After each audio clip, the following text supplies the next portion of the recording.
Hi, so we're going to take a moment and answer a question that came to us from one of the participants at the talk that Bill and I gave the other day.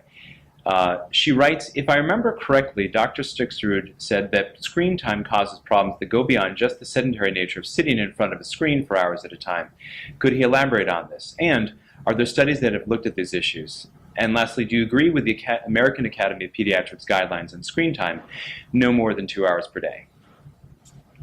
So it does seem to be true that that screen time, meaning time in front of a computer or a TV screen or involved with your cell phone, is an independent risk factor for physical disease, for mental health problems, for attention problems. Independent meaning that if you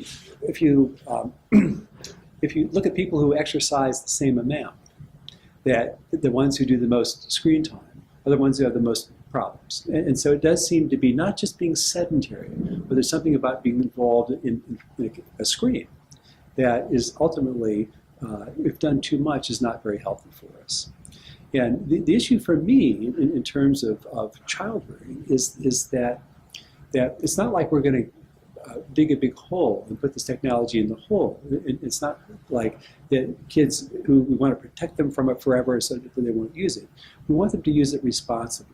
And with young children, I certainly like the idea that little kids before they're 3, there's certainly no earthly reason why they need to use technology, and there's no evidence at all that it facilitates their development. There's a lot of evidence that if it pushes aside things that we know are really good for kids, including really close personal relationships and play. And so I like the general guidelines about screen time for young children. But when kids are old enough to start to use it, it makes sense to me that we allow them to use it contingent on being able to use it responsibly. So the idea with video games is I want you to enjoy the games, but if you freak out when it's time to turn it off, then I'm going to put it away for a day. And then you can try it again. But I want you to learn how to use it and be able to shut it down so that it doesn't run you. So that these games don't control you. So you can control them. And with adolescents, the question for me is if a kid is playing excessively, is whose problem is it? And I think it's an important question because ultimately it's the kid's problem. And from my point of view, that it's not our job so much to police them and make sure that they don't play too much so they can do well. It's our job to help them figure out, is this a problem for you? Are you playing more than you want to be playing? How's your life working?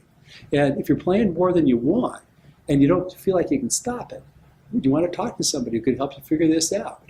It seems to me that we want kids to wrestle with this. We want it to be out of love. We want it to be their problem. Out of respect, we want it to be their problem. And so my sense is that the older they get, the more we look at it this way, that we serve like a consultant to them to help them figure out how to use it, when to use it, how to turn it off, and if they can't, what kind of help they might need.